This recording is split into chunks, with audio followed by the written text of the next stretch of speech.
Hey guys, welcome back to the channel. So I got another deck profile for you guys today. This time it's on my Salamangreats. And before we get started, I just want to thank you guys so much. We're getting really close, about 10 more subscribers away from hitting that 1,000 subscriber mark.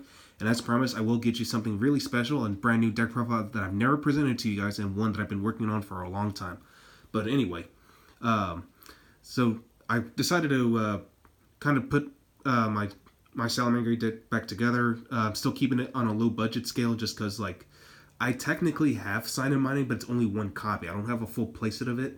And honestly, I still feel like the deck doesn't really need it. But if you have a playset, go ahead and run it. If I get a playset, I'll probably run it too myself. But for now, I'm just playing it the way as it is. The deck is still very much competitive, still very much consistent. And honestly, I still feel like you can do a lot more, even without Sign and Mining. So anyway, let me just go and show you what I got this time around. Oops, I accidentally revealed a card to you guys. Alright, so starting off, going to be playing 3 Gazelles. So basically it's your 1-card combo. I forgot, I was about to continue on, my bad. But by now everyone should already know what Gazelle does. Triple spinny. Kind of just helps you enable more of your combos, extends even further, so it's just an extender piece. One of your best openers is going to be Salamangreat Foxy. It's basically your pot of duality, just the fact it doesn't restrict you from special summoning, so that's a good thing about it. 1 Jack Jaguar. 1 Falco helps you reset your spells or traps. 1 Foul, it's a good way to chain block your Bailings, Gazelle, anything you want. And then lastly, for our main monsters, it's going to be Lady Debug. I'm not running Flame Buffalo just for a while. I just want to test out, I'm testing out different theories with this. So for now, I'm cutting off Flame Buffalo, but I might eventually put them back in. I'm still just trying to see how well this deck performs and all that good stuff. Alright, hand traps, still only playing 9. I don't like to go overboard with too many hand traps, so 3 Ash Blossom, 3 Ghost Ogre, Triple Veiler, and that's it. Alright, so moving on to spells and traps already. Let's see here. Starting off with 3 Salamangreat Circle, it's your Rhoda. A lot of Salamangreat players are running this, and honestly, I'm starting to agree with it a little bit more too.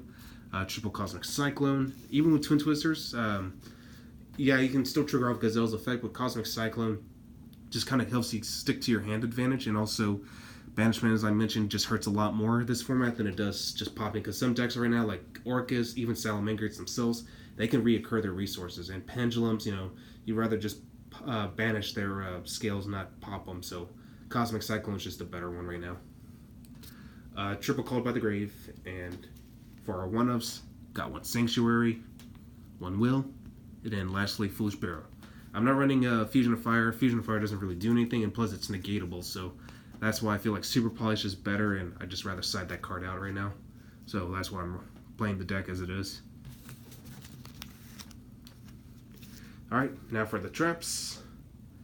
Playing 2 copies of Solemn Strike. I just bumped it down to 2, just so I can make room for these other ones. 1 Warning and 1 Judgment, so primarily trying to play the entire Solemn package. But again, just 2 strikes should be just fine. Warning and Judgment are just slightly better, so that's why I'm running it as it is. Next, 1 Rage, and then finally 1 Roar. Only because Roar, you need a Link monster for it to work, but Rage, you can activate it at any given time. So, but like I said, if I ever get a playset of Silent Mining, I'll do some changes with this deck and just play it. I just play a totally different strategy, but for now I'm playing it as it is, trying to keep it as low budget as I can, and that's it. Alright, so moving on to the extra deck.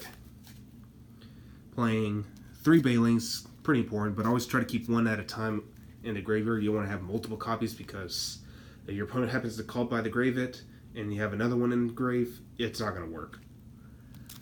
Triple Sunlight Wolf is your most important Link monster. This is the card that recurs all your fire monsters as well as your spells and traps, as long as it was linked to with itself. For the spell and trap recursion, I mean. 2 Heat Leo, one of your deck's main win conditions.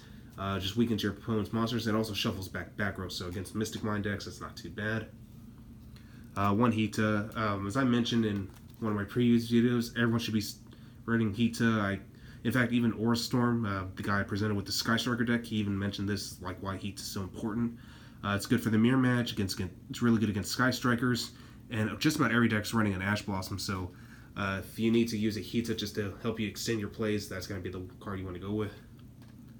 For more spell and trap card removal, Nightmare Phoenix, one Mech Knight Crusader Avermax. I'm not running the update jammer in the Borlo Dragon just because you have to kind of commit to resources, and plus if you use Mirage Dahlia's effect beforehand, then you can't really perform the double attack, so that's why I'm just going with Avermax, and plus it's just way easier to make.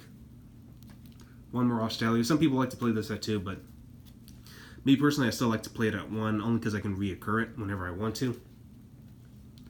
One Abyss Dweller, graveyard effects are also important in this format.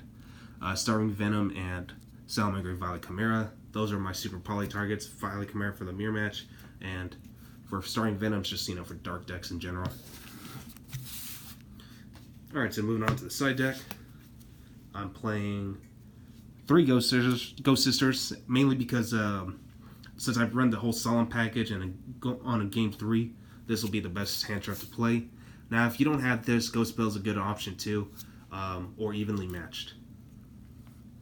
3 Artifact Lancia, against Orcas and Danger Thunder Dragon decks. 3 Dino Wrestler Pankratops. 2 copies of Super Poly.